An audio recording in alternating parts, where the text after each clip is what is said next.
you all for joining us this beautiful Sunday evening, wherever you are, although I hope that all of you are at home. It's our pleasure at Israel to be the digital host for today, and it's just a nice, wonderful thing for me to be able to have this conversation with Rabbi Morrison. So it's his idea, so give him all the kudos, and just thank you for joining us. Shavua Tov, everybody, a good new week. And this is really amazing.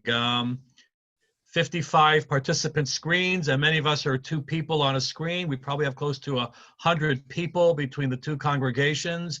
And I'm already just so pleased and overwhelmed just by having these 2 congregations gather together.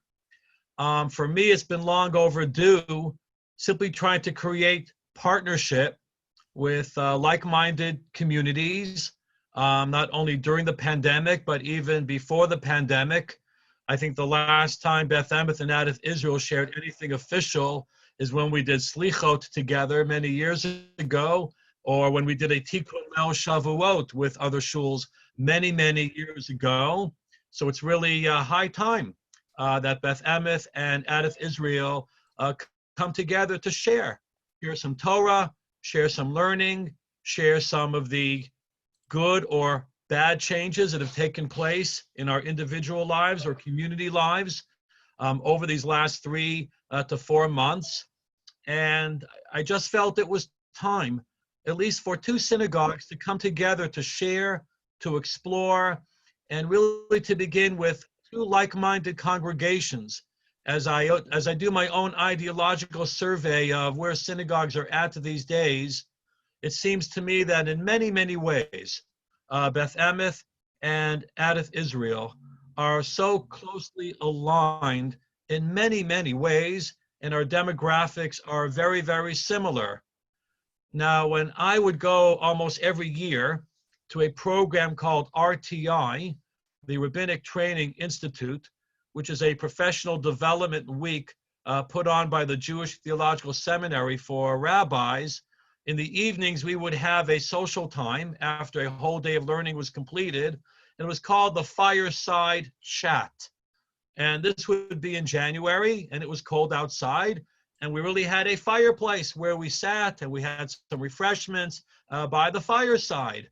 So when I spoke to Rabbi Cutler what to call this evening, we decided to call it the virtual Fireside Chat.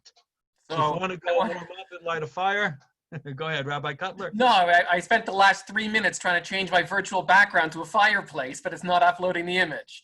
So you're going to have to stick with the Adith Israel Sanctuary and the Beth Emeth Sanctuary. So until last week, I did not really have a laptop. I was using a Chromebook because I did 99% of my computer work in the synagogue until 3 months ago. And my older son, who is now a meteorologist in Michigan, gave me his hand-me-down Chromebook. And for 3 months, I was trying to use that, and just things were not going so well. And my younger son, who lives with me, said, Abba, it's time for you to get into the 21st century, get a new laptop, and get going with the rest of the world. So this laptop that I'm using is 2 weeks old. And before 2 weeks ago, I had my old bookcases behind me. And now my son went to the Beth Emeth website and saw the beautiful sanctuary picture on our website. And I'm in shul. And I love being in shul, or close to being in shul as possible. Very quickly, another motivation for why I wanted to team up tonight with Adith Israel, perhaps more than any other congregation, is I am so proud of your new senior rabbi, Rabbi Adam Cutler. We have a long history together, and we've been colleagues in various ways for the last many years. But I'm so proud that you chose him at Adith Israel to be your senior rabbi, and I think you made a great choice. I am also very, very friendly with Rabbi David Seed. I should tell you that when Rabbi Seed and Lori, and at that time the children, came to Toronto, for the first time I had a colleague from my era of rabbinical school here in Toronto. When I came here 20 years ago, I was the young guy, and the other conservative rabbis were 8 to 10 years older. And all of a sudden, Rabbi Seed comes, I have a chaver, a classmate. And with Rabbi Cutler, I have a chaver who started out in a very interesting way with me. when I was actually being interviewed by Beth Emeth in 1999. My interviewing started in November, December. When I came up for a committee interview, there was one person who was part of the committee, but he couldn't make the committee rounds that night because he was going to California, if I remember right, to run a USY keynote.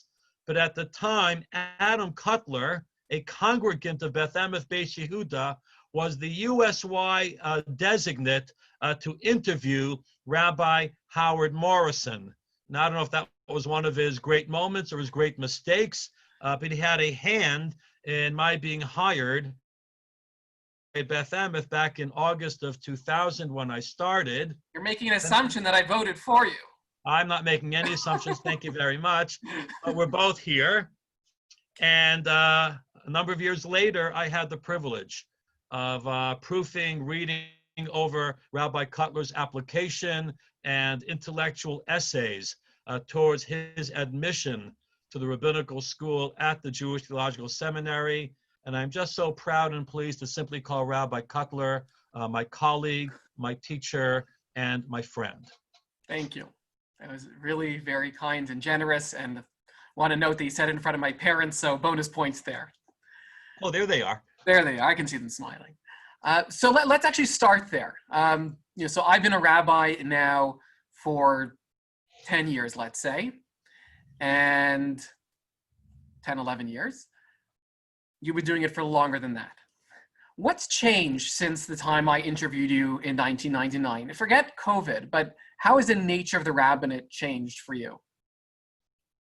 So for me, when I came to Beth Emeth in 2000, I had already completed 4 years in a relatively small elderly congregation in Union, New Jersey. And subsequently, I completed 9 years at a 400 family, which in Long Island would have been called then a medium-sized, multi-generational conservative congregation. But coming to Beth Emeth, a much larger congregation, a very pluralistic demographic in all kinds of ways, age, religious background, different sense of purpose or vision as the congregation might evolve after I got there. Plus the fact that I was now in a big city Jewish community, no longer a small suburb. So being in a city, being in a large congregation with a rich history. When I came to Beth Emeth in 2000, and the shul had been founded in 1955, and for most of the time, one rabbi, Rabbi Joseph Kalman, Zecher Tzadik Livracha, filling in those shoes, though I only try to fill my own at the end of the day, and Chazan Danto for over 30 years.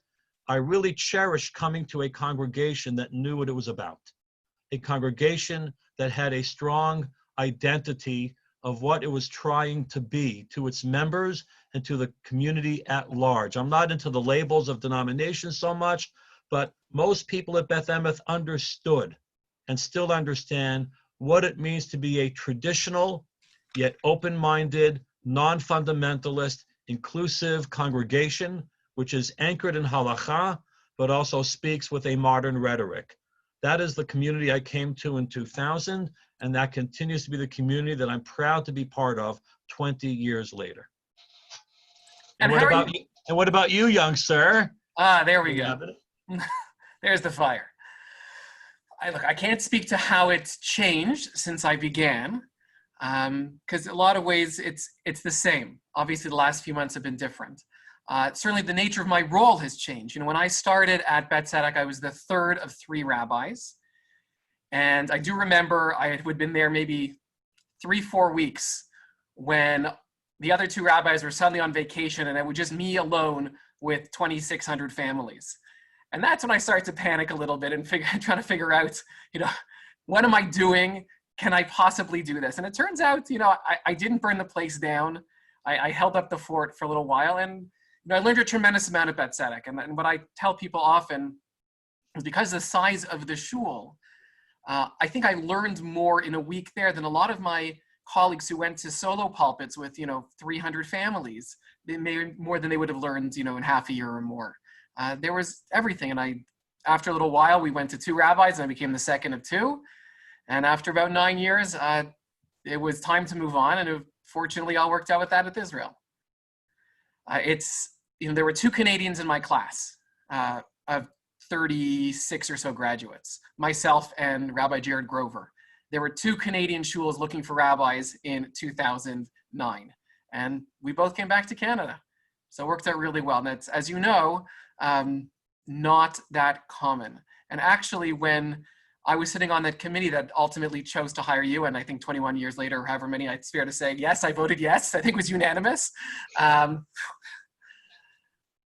The one thing which I remember so distinctly was looking through the resumes and thinking to myself, wow, this is a terrible job, because all these rabbis, all these candidates have moved so many times. Now, I may have looked at some of the student stuff as being a move, but this is your 3rd pulpit. And some rabbis have 3, 4, 5. Ultimately, Deborah, my wife, and I, we want to be within driving distance of our parents. So Deborah's from Cleveland, obviously I'm from Toronto. Toronto was certainly high on our list, and it just became very fortunate that I was able to start in Toronto and continue in Toronto. But how are you doing? So first of all, I will say, until I came to Toronto, I was in driving distance of my side of the family, and at that time, my wife's side of the family. It was either a 1.5-hour drive to her family in New Jersey, or a 4-hour drive from New York, New Jersey to Boston. So I gave up that drive to family when we came to Toronto, although a 10-hour drive after a while wasn't so long, but 10 hours is a lot more than 1 or 4 hours. But I will say to you, one of the best decisions I ever made, and my family will agree, is coming to Beth Emeth, coming to Toronto. The congregational challenge and reward has been amazing. Raising my children in this community, the choice of day school, Jewish summer camp, day-to-day kosher observant Jewish living. I still can't get over this thing called Bathurst Street. There's nothing like it in the States. Maybe a little bit Pico Boulevard in Los Angeles. I've been there once or twice. But I always marvel when certain people I know from Beth Emeth complain about the kosher restaurants just aren't good enough. The kosher bakeries just aren't good enough.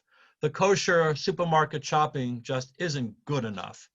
And coming out of Boston, which had a strong Jewish community, New Jersey, where I was, a strong Jewish community, Long Island, where I was, a strong Jewish community, I'm saying, this is amazing. Between small pizzerias and sit-down restaurants, such choice. Which of 5 or 10 kosher bakeries on Friday morning do I want to run to? The Sobeys and the Hartmans and the Toronto Kosher and the Eli's. And I get no commission by saying their names, but the depth and the choice, and that's just a symbol of a great decision I made in coming here 20 years ago. My kids had great Jewish educations. And now my older one is 25, my younger one is 22.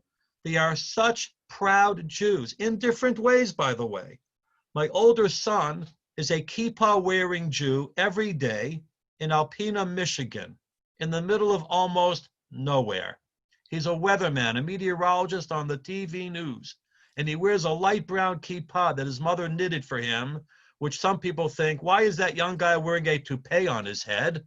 But he's wearing a kippah wherever he goes, and he's had no experience at all of anti-Semitism in what is predominantly an evangelical Bible Belt kind of community.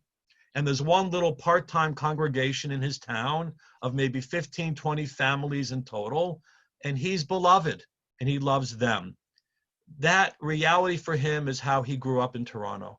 And my younger one became one of the biggest Zionists I ever knew. In grade 12, he says, I don't want to go to university right now, because he had this moral imperative to be a lone soldier in the Israel Defense Forces for 3 years, which he just finished. And he is so serious and proud of Am Yisrael, Medinat Yisrael. None of that happens without the kind of Jewish life that our family began to have when I came here 20 years ago. So you ask, how am I doing? In 20 years of being here, I am doing great. Rabbi Cutler, you should only be as fulfilled and content in your rabbinate when you get to my age as I am now. And if you're what, roughly 40? You're aging me a bit, but yeah, Okay. roughly. So I was 40 when I started at Beth Emeth. I just joined the 60 Club a month and a half ago. I am 33 years in the congregational rabbinate. I've always been a synagogue rabbi, plus reserve military chaplaincy on the side for 20 years, which is already completed. But my 33 years in the rabbinate and my 20 years at Beth Emeth have been so fulfilling, with challenges, of course, but fulfilling 100%. I only wish that for you. In these last 3 months, I am doing well. I start that by saying, I don't have the coronavirus. Thank God I feel healthy and I feel well. And the very first question I ask anybody over the last 3 months is simply physically, how are you? How is your immediate family? How is your extended family? How are those who are near and dear to you? And when people can answer me, hopefully, that physically they are doing well, and they have a roof over their heads and food on the table, and some might be working full-time, part-time, or right now not at all because of the particular employment, as long as we are physically healthy, we are doing well. I'll leave it at there for now. How are you doing, sir, over the last 4 months since the pandemic started? So I imagine our day-to-day realities are in some ways very similar and in some ways very different. So we are both pastoring to our congregations. We're probably both spending a lot of time on the phone with people, trying to find new ways to connect. We did a lot of videos. I know you started davening online even sort of by yourself earlier than we did. And I think we did more videos and that kind of thing before you guys did. Our probably biggest difference is I have 3 young kids at home, 2 of whom in normal times go to school all day, and suddenly they weren't. And I think the people who are having the hardest time right now, and maybe you can weigh in also, are those people who are living alone, whether they're younger and alone, or people who I'm engaging with more often are seniors who are living alone. It can be very hard. And you were talking about physical well-being. I think if we think in terms of mental or spiritual well-being, there's a lot of need out there. Right. And we hear it. I certainly hear it in people's voices, and I can even trace it as we went along. The first week, everyone was sort of like, okay, getting used to it. Second week, they're like, okay, this will hopefully end soon. I'm learning how to use Zoom. It's kind of new. And then I think somewhere around week 4, week 5, it really started hitting people that this was going to be for a while. And I think people really challenged. And of course, with 3 young kids at home, it is a different sort of challenge. It has happened several times where I'm having a serious phone conversation and someone walks into the basement where I set up shop. And everyone's been understanding when my kids walk in, which is very nice. But it's not the easiest time. I'll certainly say that. So when the pandemic reached a certain decibel of concern, I was not in Toronto. I had already planned a vacation visit to my older son, Ellie, in Alpena, Michigan. I was also scheduled to be the rabbi in residence at his local little synagogue, which only meets once or twice a month. And I left on March 11th. What was the concern? It was 2 days after Purim. On Monday night, March 9th at Beth Emeth, we had hundreds and hundreds of people at Megillah reading, at a musical show that followed the Megillah reading. And even though there were the beginning embers of the concern, it hadn't reached such a height at Purim time. And I'm on an airplane Wednesday, March 11th. By March 13th, 14th, come back home. The border's going to close any minute now. There was all of a sudden this tremendous concern. If I remember correctly, it was on Thursday, March 12th, when the first NBA player announced that he was positive with coronavirus. And within a number of hours, the NBA just shut down. Yeah. And then all the other sports just shut down right away. And I remember saying to Ellie, my son, in Alpena, Michigan, I felt like someone had just turned a light switch, or a switch from DEFCON 1 to DEFCON 5, from a low level of concern to a high level of concern that Wednesday and that Thursday. Now, I was scheduled to come back anyway on Monday evening, March 16th. There were those at Beth Emeth that weren't thrilled that I was staying the course of my trip, but I really felt a commitment to also serve him and his synagogue, part of the reason I went there. But I was checking every day on my cell phone internet what's going on at Pearson Airport. There was no sign of concern at that point. I got back as planned Monday evening, March 16th, and little did I know until I came back, Monday night, March 16th, was Beth Emeth's last service in the actual synagogue. That was our last Mincha Mariv. By Tuesday morning, we went on lockdown. And we were one of the last shuls, I believe, in the GTA to close up shop for davening, even with that Monday night, March 16th.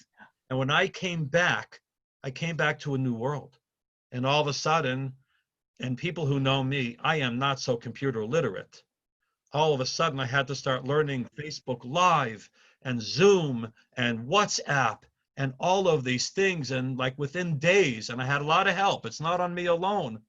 Suddenly, synagogue life became something so different, something I never learned about in rabbinical school back in the 1980s. So you also didn't have the pandemic response class? Because I wish they would have offered pandemic response when I was there. I'm still looking at my notes for pandemic classes, and I must have missed the memo on that.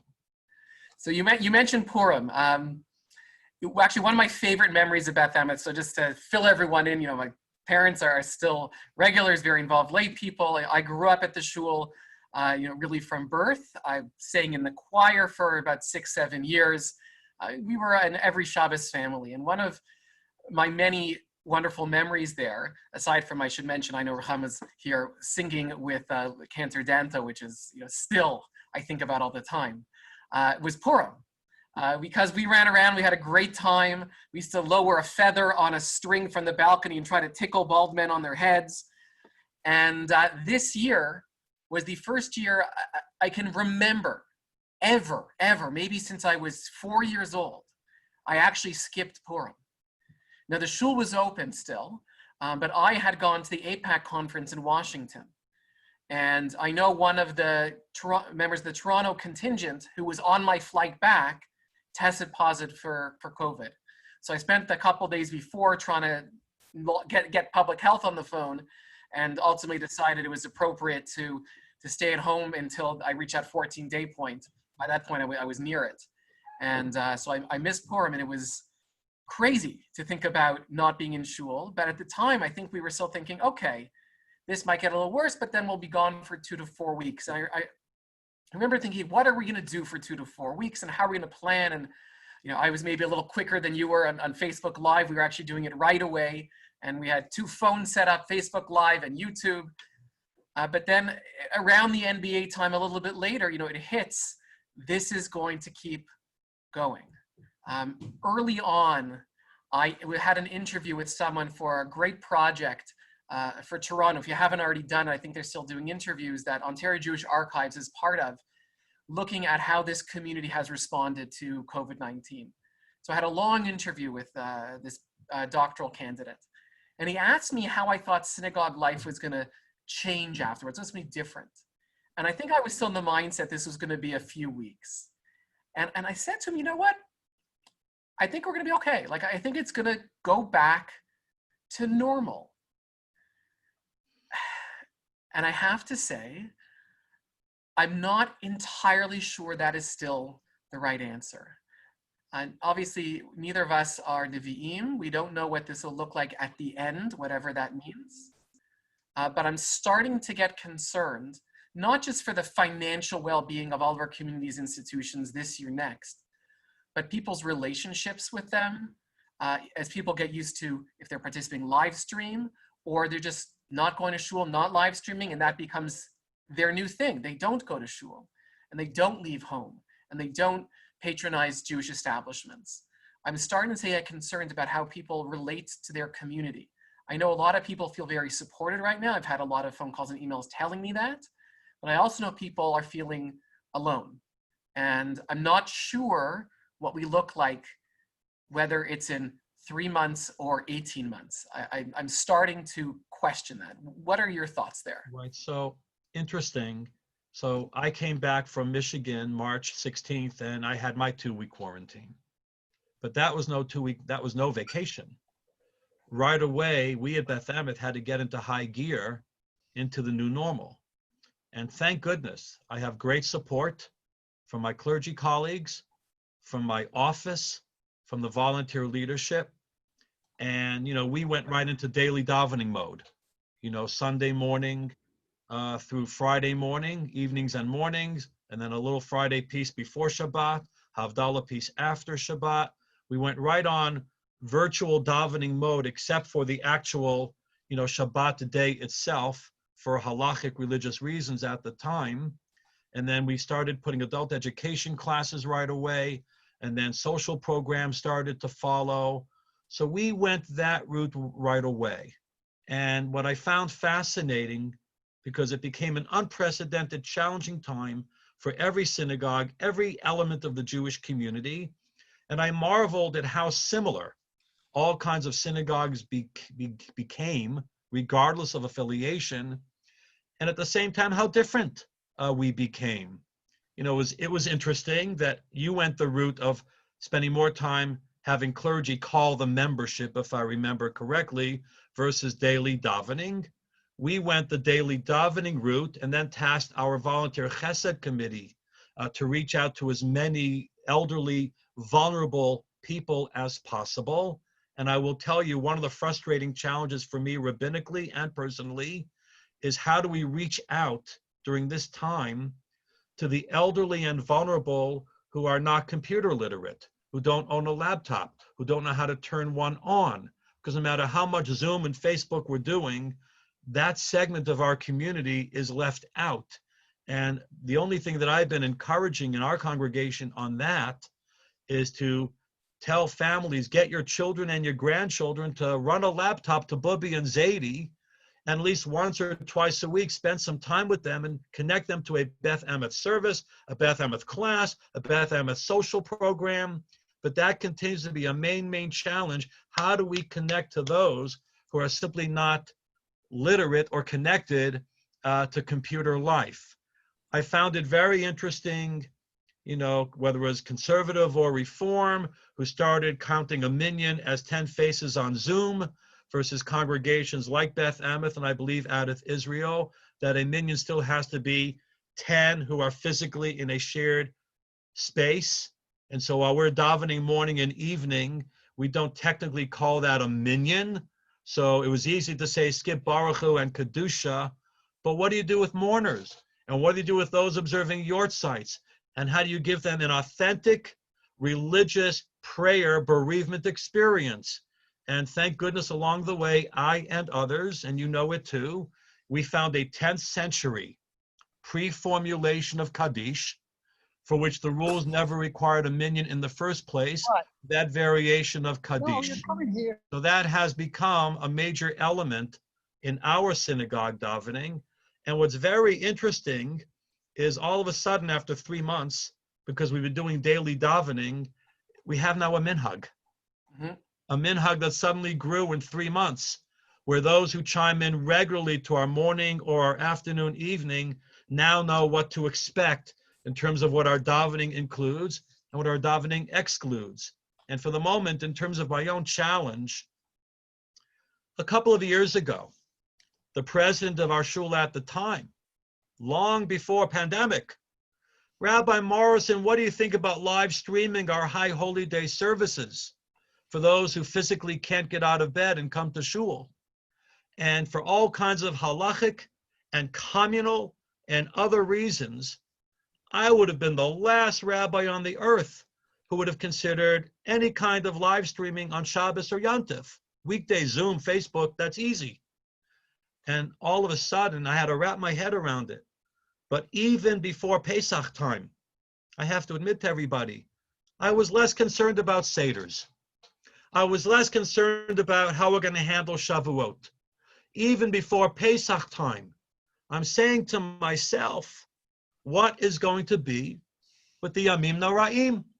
What's going to happen with the high holy days? Because you're right, Rabbi Cutler, none of us is a prophet, but it already seemed to me that no matter what transpires between April and September, we're not going to be where we were in January or February. We're not going to be where we were before the pandemic. Whether the magic number of people who might be permitted to physically attend shul, and hopefully there will be a permission, whether it's 10, 50, 100, or 300. In Beth Emeth, like Adith Israel, we used to having 3,000 individuals, parading through the synagogue building on Rosh Hashanah Yom Kippur. I'm already worried before Pesach time. What's going to happen to thousands of people who can't come into their home, their beloved synagogue? And I have to tell you, one of the beauties of Toronto, more than what I had in Long Island, more than what I had in New Jersey, is people really feel that their affiliated synagogue is their home. This is my shul. This is the shul my Zaidi helped found in the 1950s. This is the shul where my parents were married, where I had my bar mitzvah, where my new children have been named. There is such a sense of possession and ownership of my shul. My Beth Emeth people don't want to click on to a different synagogue for high holy days. They don't want to. And I don't want them to. And I had to rack my brain from my own ideological perspective. I've got to be able to have 1,200 families at Beth Emeth feel that they are going to have a real, authentic, high holy day experience. They cannot be blackened out on Rosh Hashanah Yom Kippur. And I had to get my head around live streaming. And I did early on. And I did in a way which I think is similar to the way you've already gotten ahead on, where it's just something you can turn on and keep it going. Whether you keep it on 24/7, or you can turn it on before Shabbat and let it run till after Shabbat, or before the Yom Tovim and let it run till after the Yom Tovim, which means a passive live stream. So we've been talking about that at Beth Emeth ever since Pesach time. And we're going very slow and very judicious in our shul, because it's not just about the live stream equipment. Then you got to deal with the medical stuff and the security stuff and marking up the floors of the building with walk this way, walk that way, bathroom protocols. So we might have gotten a head start on Adith Israel with daily live streaming, but you already got daily morning minyan and Shabbat morning happening in your shul. And no one's forcing our hand at Beth Emeth to get this going yesterday.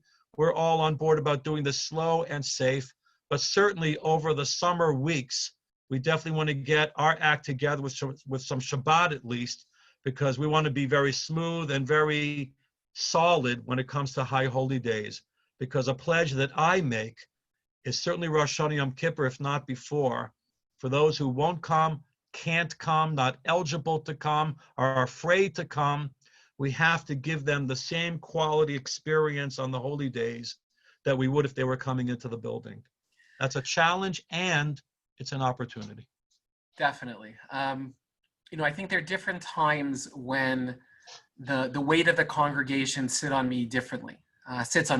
And, when I was just rabbi number 3 or number 2, ultimately I could shift responsibility to the big questions to somebody else. They weren't mine to answer. And while I played the rabbi role for lots of people, lots of different situations, sometimes wonderful, sometimes really challenging, the community piece wasn't on me. And that's changed in the last 2+ years at Adith Israel. And there were moments when I felt it and moments when it doesn't feel so heavily. And probably this crisis, and particularly this question around high holidays and how we're going to engage our people, has sat on me the most. Because it's not just about being the Mara Da'atra, right? Making a halachic decision. That's a piece of it. It's about ensuring that your community, who you're responsible for spiritually, is able to live a meaningful, connected Jewish life at a time when it's really hard to do that. And I feel like that's my responsibility. That's why I am the senior rabbi of Adith Israel, and trying to figure out ways to make that work.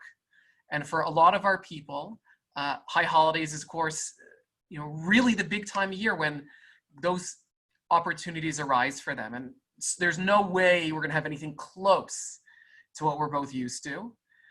We did the math, we mapped it out. If we were able to if we have to social distance in our sanctuary, but we could sit as family units, we could probably get something close to 200 people in the sanctuary. And our sanctuary is a bit bigger than Beth Emeth. So the live stream question, both for high holidays and Shabbat, was a really critical one. And if you would have asked, I think either of us 6 months ago, if we were going to be live streaming anytime soon, I mean, we would have laughed the person out of the building. It was nowhere near what I was thinking in terms of things that might change ritually in the shul. But I sat with it and I read what was coming out on the Committee of Jewish Law and Standards, what other people were doing. I consulted with my rabbi who go to for halachic questions, and we rested. And I think. I'm not sure, but I don't think any of the Toronto bigger conservative shuls, I think they have one very small one, are actually doing anything which is two-way on Shabbat, like Zoom. I think everyone's who are doing anything are doing a unidirectional, like a live stream, which is what we started doing 3 weeks ago. And I know people who are participating from home, and that's my choice of word. I don't like viewing. It's too passive. Those who are participating from home have been so appreciative. Wow. It makes a big difference. And yeah, there are other shuls out there, but it's not their shul, and it's not their rabbis, and it's not their cantor. And they like seeing, their people. I have found that in the Beth Emeth orbit, many of our people have enjoyed shul hopping. When I was young, growing up in Brookline, Massachusetts, it took me 3 weekends to go to 8 or 9 different synagogues in walking distance of where I grew up. And now with the press of a button, people are shul hopping to hundreds or thousands of synagogues within moments at a time. So it's very interesting because I get comments often, Rabbi, this synagogue in New York is doing this. This synagogue in Florida is doing that, yeah. Which means members of my synagogue are also turning into what other congregations are doing. And how come we're not doing that? And how come we're not doing this? And I always answer by saying, but have you considered things that we're doing that they're not doing? Oh yeah, that's right. You're doing things that they're not doing. But I find beauty actually in the pluralism. And I use that word a lot, in the unity within diversity, which we also say a lot, that we can be united in our ultimate values and goals and perspectives, but practice it in diverse ways. So yes, there are at least 2 or 3 conservative shuls here in the GTA that are Zooming on Shabbos and without a real minyan in the sanctuary. And whether they're Zooming, calling it a full service or an abbreviated service, yesh v'yesh, there are those and they're doing one way, those doing another way. There are going to be shuls like yours and mine that will be doing the more passive live stream. But our goal is the same. Our goal is how do we engage people in meaningful Jewish life. And we've always had different angles of how we interpret halakha. I know that one of the challenges for me, because every rabbi in the world is calling this pandemic time sha'at dachak, an exigent, unprecedented circumstance, which means Jewish law has to bend during this exigent circumstance. So of course, one of the questions is, how do you bend it without breaking it? And one rabbi's definition of bend is another rabbi's definition of break. And then how do you define when sha'at dachak will be over? And then once we decide it's over, do we go back to the way it was before? Or do we perpetuate some of the bending we did during sha'at dachak, even when we all agree that we are after sha'at dachak?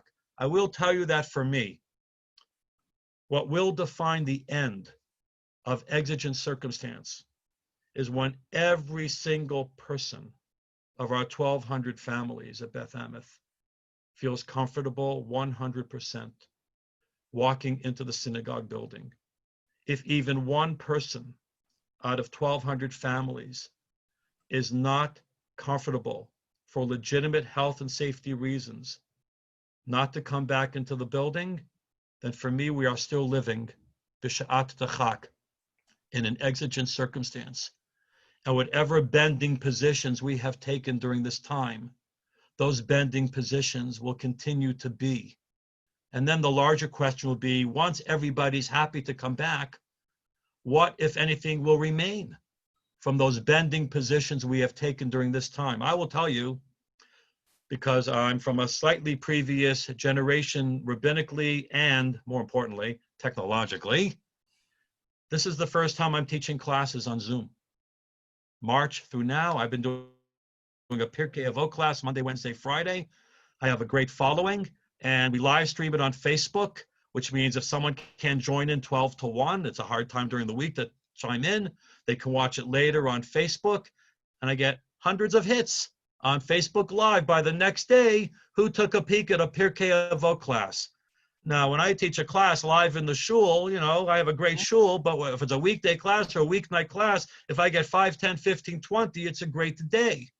Now I'm getting over, you know, hundreds of hits on a Zoom class. I would imagine that when the shul is open for business full time and I go back to teaching some classes in the building, I'm still going to continue teaching at least one class on Zoom, because that's actually a silver lining, a benefit that I have found in synagogue rabbinic life during this time.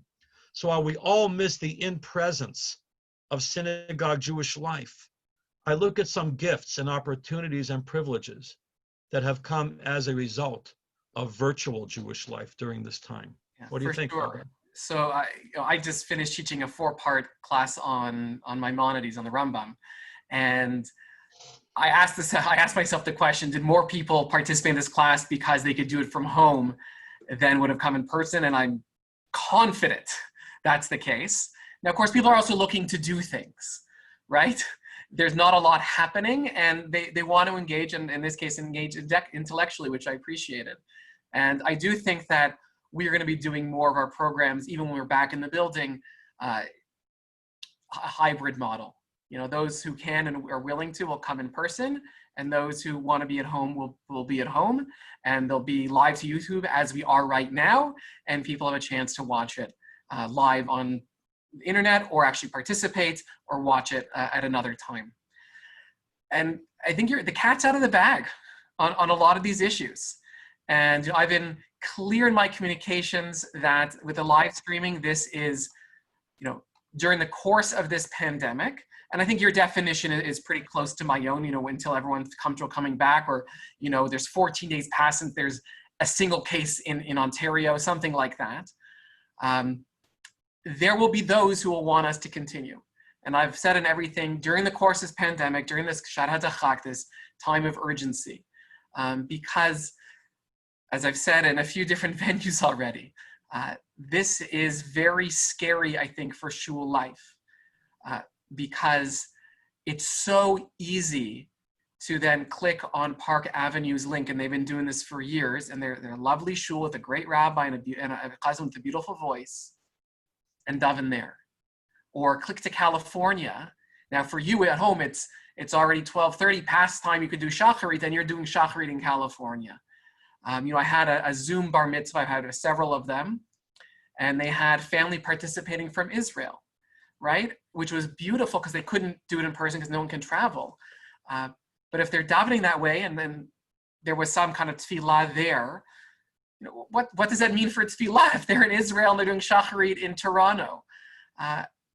It's not good for interaction. It's not good for relationships. I don't think it's great for shul long term, because it's about coming together as a people and as community. I will say it's not that, the same. right. You know, as quickly as we learned how to Zoom, we learned the same amount of time that Zoom is no replacement for meeting, as they say, IRL. You know what that is yet? Figure that out, internet slang? In real life.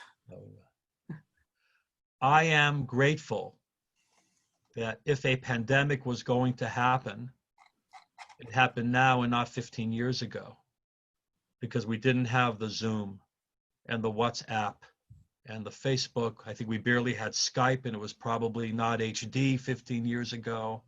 So on the one hand, I am so grateful that we have the technology that we can connect like we're doing right now this evening. but right, it's certainly not a replacement. And I certainly don't want people, when this pandemic is over, to only want to do Judaism in this virtual new normal way. At some point, and I agree with you, 6 months, a year, 2 years, 5 years from now, whatever that is, we'll be doing a hybrid. The best of what we had before and the best of what we're coming out with right now. I will share with you what has been a challenge and an opportunity in the last 3 months with Beth Emeth has been the life cycle celebrations. We are a synagogue that for religious purpose, community purpose, and financial revenue purpose with our catering, we rely on simchas. We rely on the baby namings, the bar mitzvahs, and the weddings. And yes, our shul, I'm sure Adith Israel as well, has taken a financial hit that we can't have the life cycle celebrations in shul as planned. Having said that, we've had a number of families who are rescheduling weddings and b'nai mitzvah for several months down the line, and that's their prerogative. And I support any decision that any family feels is right for them.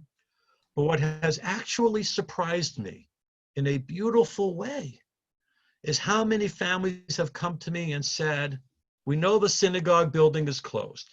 We know we can't have the hundreds of guests coming in the building.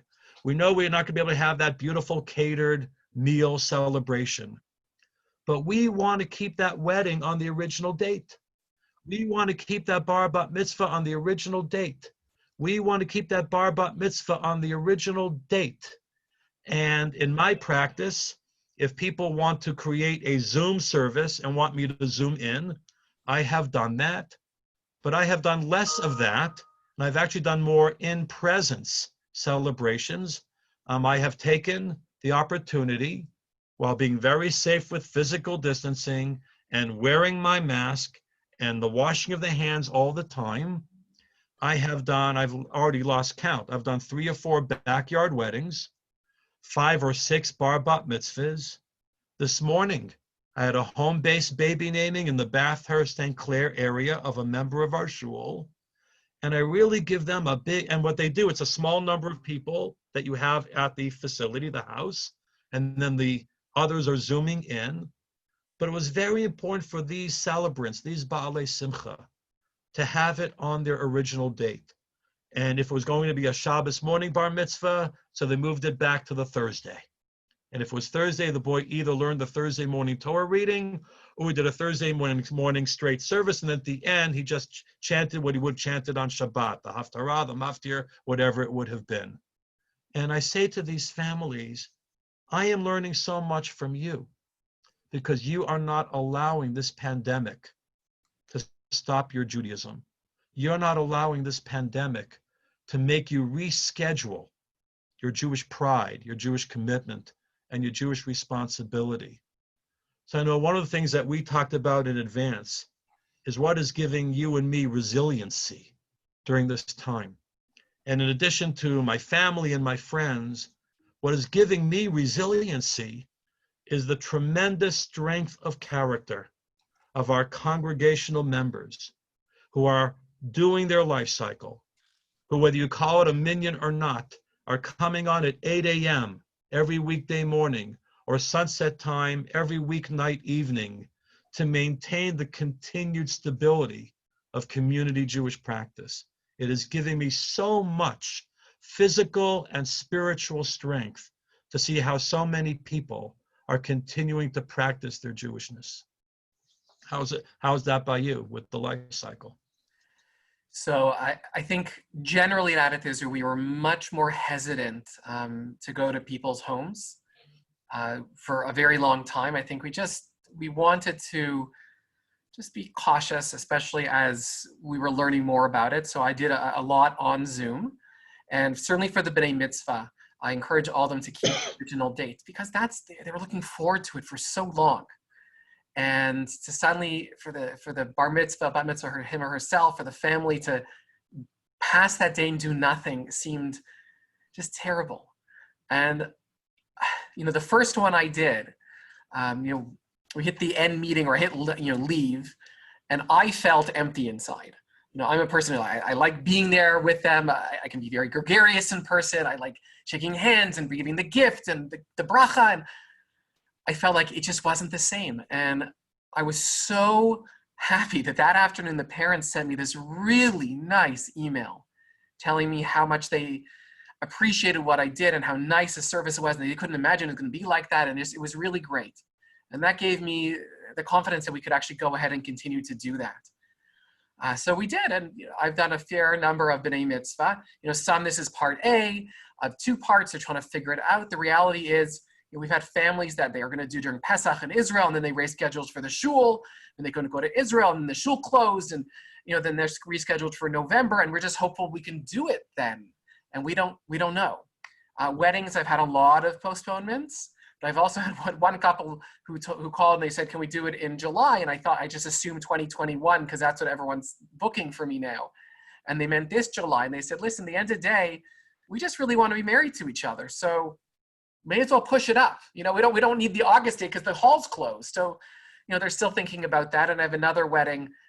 They don't know, but it's going to happen no matter what. I had a wedding, what today's Sunday. I think it was a week ago today too, because whatever it was the day after the province changed the rules on weddings, right? It was a Saturday. They said, instead of 10 people for gatherings for weddings and funerals, you can now have 50, as long as you're socially distanced. They were getting married the next afternoon. And so within a period of 12 hours, they went from 10 people to nearly 40 people for their wedding. And it was very nice. They increased the food, they increased this, and you can't have people stay for the reception. You still only have 10 for the reception, but you can give people food and leave with it. So in that front, it's been nice. The challenging thing, I think, for both of us, it's around death. Yeah. It's the Shivas, particularly at the beginning, and the weather was, of course, different. Well, what's a Shiva if people don't come? Yeah. I feel so beside myself in terms of the pastoral side of my rabbinate that I can't sit with the family before the funeral and already give them a hug and a handshake and a kiss the day or night before, that I can't be physically right next to them during the actual service and burial, that I can't make a physical Shiva visit. I am beside myself that I can't do Bikor Cholim, visiting the sick, by going to the hospitals, by going to people's homes, this making phone calls or Zooming with people for visual presence, especially when it comes to those sad, emotional moments where people really value rabbinic presence the most, during illness and during death. We're all doing the best we can, but it is so limiting and so unsatisfactory. I had a graveside this morning. We lost one of our Holocaust survivors, and we had now up to 20, because even though the government said up to 50, our local funeral homes, and I think correctly, didn't go from 10 to 50. They're still going very gradually, and I think that's the right move. So they said, now you can have up to 20, at the graveside. There are still no chapel services. It's all outdoor at the graveside. But 20 people, it is so unsatisfactory. As some of you might know, 2 months ago, a dearly beloved rabbi in our community passed away. Now, he didn't pass away from COVID. He was 99 and a half years old. He died of being 99 and a half years old. We lost Rabbi Peretz Weitzman, Zecher Tzadik Livracha. He was a Holocaust survivor, was a career rabbi in Winnipeg, would come time to time to visit family living in the manor. When he was retired and his wife took very ill, he moved full-time to Toronto. His wife became a Baycrest resident. The year before I came, he was the interim rabbi at Beth. I remember well. He continued coming to shul as a shul person to daven. Often we'd say, would you like to give a 5-minute Devar Torah? We learned what 5 minutes meant to him, was not what 5 minutes meant to me, but it didn't matter. You just savored every little pearl of wisdom that he offered. And he died 2 months ago. Yeah. And including me, 10 people standing around the grave. There were people on Zoom. And the family made peace with that he would have wanted it this way. He was very humble. He's probably glad it was a small service. but I didn't feel that way. Yeah. This man deserved thousands of people at his funeral. And even if he outlived a lot of people, he touched people who would have been old enough to be his children, grandchildren, great-grandchildren. He touched so many people. He deserved so much more. And what do I say to families who have to make these small funerals and where the loved one deserved so much more kavod, attention, honor, kavod, not covet. I know they sound similar, very different words. So I say to them, when the time is better, we'll make an azkara. We'll make like a private memorial yizkor service just for that and use our sanctuary. Or we'll have to turn the unveiling into the funeral experience, because the funeral experiences right now are more like unveiling experiences in terms of the shortness of the eulogy, the abbreviation of the prayers, the minimum of actual burial we're allowed to do. So this, for me, while the bar bat mitzvahs, weddings, and namings either get rescheduled or happen now in a different way, which becomes just as memorable, so I can make peace with that stuff, I have a real problem making peace with the small graveside funerals right now, and I feel powerless. And that's what's so frustrating, Rabbi Cutler. Yeah. You said it. It's really hard. And I've had a fair number of funerals, unfortunately, and it's not the same, and we do our best, and every single family has been totally understanding, and I agree that I think the slow approach makes sense. As I tell people sometimes, we have 2 Jewish funeral homes in the city. God forbid if anyone got sick who works there, or any of the cemetery staff got sick, we wouldn't be able to have Jewish burials, and we have to be very careful. I think it's time now to open up to questions. We're going to do that via the chat. So if anyone wants to type in a question, now would be an excellent time to do so. Please, you're welcome to send it to everyone, and we'll keep an eye out. If not, we'll talk a little bit more, and then we're going to leave the Zoom open so people want to chat for a little while, just like you would if we were doing this at Adat Israel or Beth Emeth. You can do that.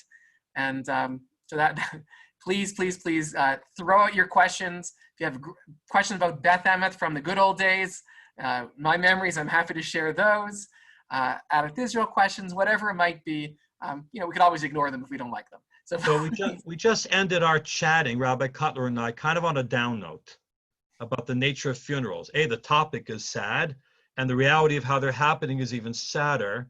And like any Torah portion or Haftarah portion, by Jewish law, we have to conclude on a high note. I just mentioned that in shul yesterday. Right. So even like in the Torah readings and Haftarah readings that tend to end on a down note, they'll repeat an earlier verse from an earlier part of that text to make sure we end on a high note. So I want to tell you that a high note for me over these last 3 months is the generosity, the kindness, the acts of chesed that I have seen everywhere. I'm not just talking about Beth Emeth or Adat Israel. I try to take a 30-minute walk every day just to do a little exercise, stretch my legs. And if I'm walking north and somebody else is coming south, it's a no-brainer that either I or that other person will, move more to the side just out of respect to make sure the 6 feet of distance is being maintained. And then more often than not, there's like an acknowledgement with a smile from one to another. People don't even know each other. There just seems to be more of a sense of presence, of acknowledgement, of recognition, of kindness that is going on, in society and with people. And here too, I thought maybe that'll last in the beginning. In fact, I said to somebody, if this goes too long, that's going to end. And everybody's anxiety and anger is going to rise to the surface the longer this goes. And I'm sure there is more anxiety and anger as it's gone longer, but I am still seeing in my personal private life that same level of chesed, of that generosity and kindness that I was seeing in the early days. And the last thing I'll say for now, someone once kind of like jokingly said, "You actually must like this, Rabbi Morrison. You don't have to work that hard. You were probably working harder before." And actually, I think I was working hard before. Don't get me wrong. I actually think in many ways I'm working harder now. And that's not about bragging or anything else. It's true I'm not driving the car as much to shiva houses, to hospitals, to the shul for physical meetings. But the Zoom stuff is very time consuming. But even the everyday phone call, The old days, the everyday phone call, there would be 2-3 seconds of, hi, how are you? How's the family? How are the kids? Then you talk about the reason there's a phone call. It takes 10 to 15 minutes, and showing you're done. Now the average phone call, for good reasons, is 30 to 45 minutes. Yep. There is a lot of talk because people need to articulate and vent about how they're handling the pandemic. You said, Rabbi Cutler, the young kids who are trying to do school online, like just the day-to-day, how's the family and how has the day-to-day routine changed? That alone is 20 to 30 minutes. And then you talk about the reason you called, which becomes another 20 to 30 minutes. It's not a complaint, anybody. But I have to tell you, 6 or 7 phone calls like that, half of my day is already done. And then checking the emails and the texts. Because I can't meet with people in person, the volume of voicemails and texts and emails is much more. And it takes a really long time to get back to all of that. And I've always made a pledge to myself as a rabbi that if people have the courtesy to reach out to me on a given day, I have to get back to them on that same given day. Yeah. It's just amazing how fast the week goes by. I always say to my son who's with me, my younger one, I can't believe it's Monday again. I can't believe it's Friday again. I can't believe it's going to be Shabbos in a couple of hours. Was it just Shabbos yesterday? The cycle of time for me has gone so fast and so busy. And that's part of the new normal that we're in. Yeah, I mean, I feel like the days are never ending. And it's, for me, it's a mix of both the family stuff and the shul professional stuff. You know, I always look at my schedule for the next day, the night before. And I look at it some days and it's like, wow, I have, maybe one meeting. I can finally do those projects that I've been trying to catch up on. And then it's 5 o'clock and I'd start making dinner or I'm going to bed. I think, where did the day go? And those things which I wanted to do desperately, which I'm trying to do for days, are still sitting there and I haven't gotten to them for the exact reasons that you said. The phone calls just, they go on, and I find my throat is getting sore because I'm talking so much more than usual. And it's good and it's bad. I've had more people cry on the phone with me in the last 3-4 months than I've had in my entire time as being a rabbi. Wow. Right. And it's hard for people. And a part of it is because one of the things which I think we're doing very well is the clergy is calling everybody when they have a yortzeit. Because they can't come to shul, mostly, certainly before we were open at all, and now there's some opportunity. A lot of people aren't comfortable, and we are encouraging a lot of people not to come, and so they're they don't have their usual shul experience. So we're calling them, and today's a yortzeit. Can I do the Kalmal Rachamim for you on the phone? And 95% of them they say yes. And for a lot of people, it's a really moving experience. And they'll put on a kippah if not wearing one for the men. They'll stand beside the yortzeit candle. And it's their way of connecting with us in the shul at a time they didn't expect it. And that's been a really nice thing that we've done. And I'm trying to figure out what that might look like in future times. Of course, I don't want to encourage people not to come. I want people to come. But I also know that not everyone is able. Not everyone comes on yortzeits. And this is a really nice thing. So at Beth Emeth, what's been very interesting, back in the days before the pandemic, we kept a list of who has yortzeit in the front of the chapel, so that whoever is distributing the honors knows who to approach first. But at Beth Emeth, we never had the practice of reading the names of yortzeits out loud to the entire congregation. We never said, today is the yortzeit of so-and-so, father or mother of so-and-so who might be in the shul that day. We never read the yortzeits and the relationship of the deceased to the living in shul. To make the online davening a little more personal, a little more engaging, every shacharit, the yortzeits of that day are read out loud before we do our Kaddish variation at the end. Same with us. And after mincha, we read again those same yortzeits of the current day. And after ma'ariv, we'll read the yortzeits of the new day that has just begun. And we just started doing that with the online davening during the last 3 months to create a more personal, relational experience for everybody. We never did it before. And similar to what you're saying, now we get so many comments on how personal and how touching it is that the yortzites are not a secret just for the rabbi or the gabbai for giving out honors, but that everybody is aware of these yortzites and people can really share and commiserate with each other. And in my thinking, this is going to be a practice that will continue at Beth Emeth, to actually read those names out loud because of the effect that it has on people. Yeah, so actually that's something we did at Bet Tzedek on the day of, and then we ended up switching to twice, the Mari the night before and then Shacharit, and it was also our practice that at Israel every Shacharit, so that's continuing as well. I just want to, we're running out of time here, and I know that, Jeff, we'll talk ourselves, okay? Give me a call, or we can Zoom if you want. I know that there is a desire among some people, and I've heard it, not just from you, Jeff, for Shabbat, now that we are technologically up and running, to do it on Zoom. And there are certainly some advantages on Zoom, and then there are also some challenges on Zoom.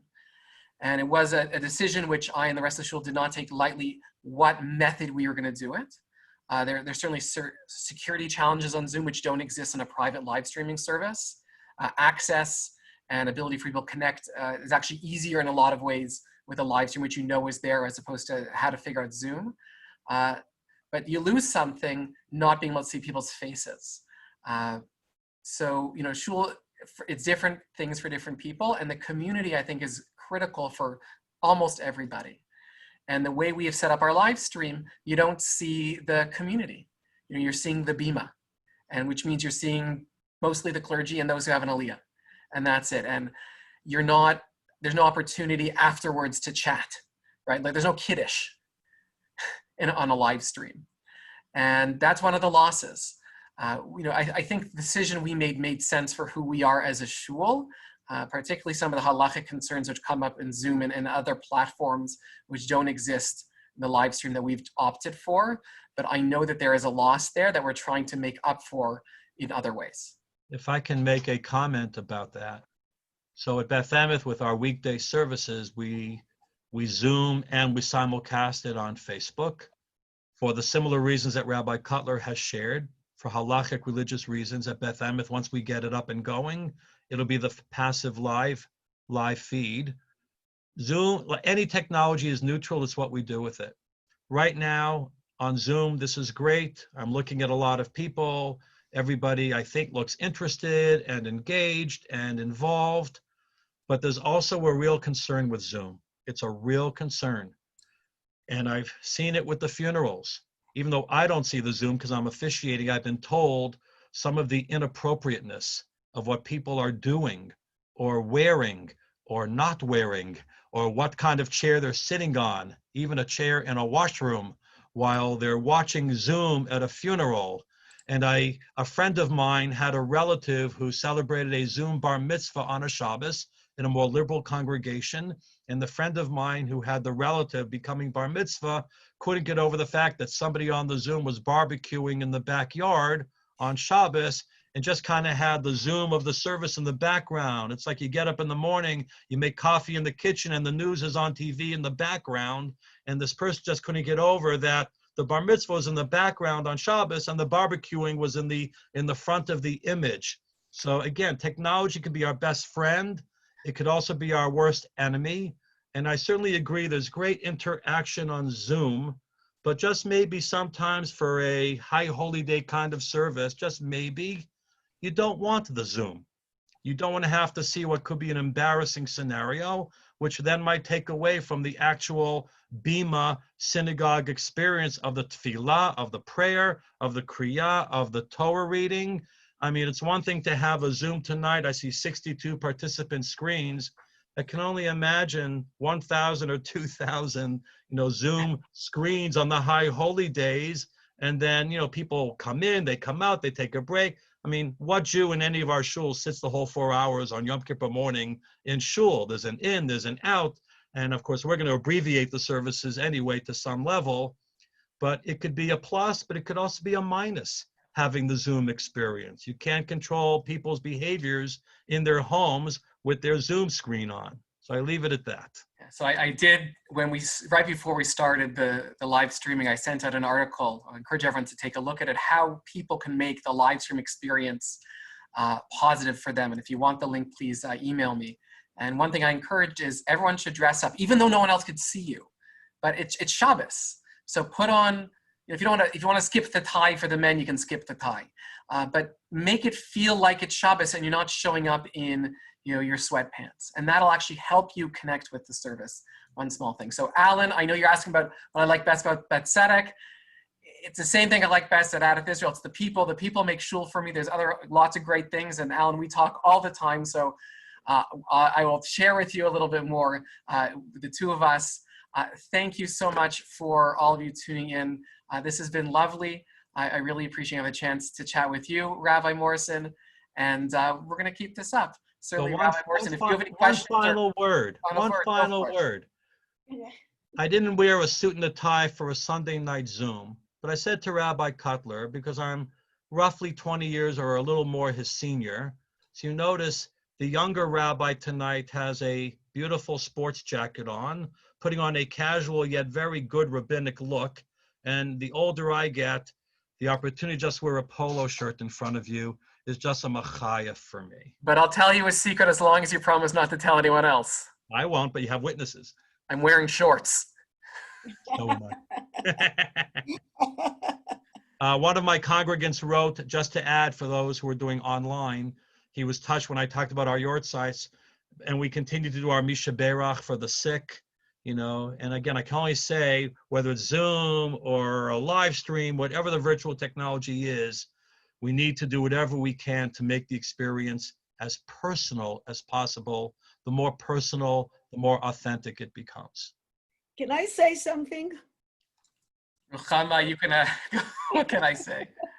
She often gets the final word in my Pirkei Avot class. So, ein davar chadash po. Okay, as much as I like every synagogue, and I'm so happy that both of you rabbis decided to make this. We have so much in common, and it just really brings us more together. It's Rabbi Cutler. I know you grew up in our synagogue in my husband's choir, and I have pictures of him in the sukkah by us when he was 10 years old, and it's just like we have so much in common, and in general, it's nice, exactly as it's nice for the congregants to be together with other congregants, people. It's nice for the rabbis also to share experience, and I really appreciate it, and I want to give you a lot of credit for doing this. I enjoyed it very much, and I hope we continue to do it. Thank you, Ruchama. Yeah, I think we're going to continue finding new ways to connect, and rabbis converse. For some reason, people like knowing what rabbis are thinking. So we're going to keep it up. We're going to leave the Zoom open. So if people want to chat with each other, you can now unmute yourselves. I have to go help put a kid to bed.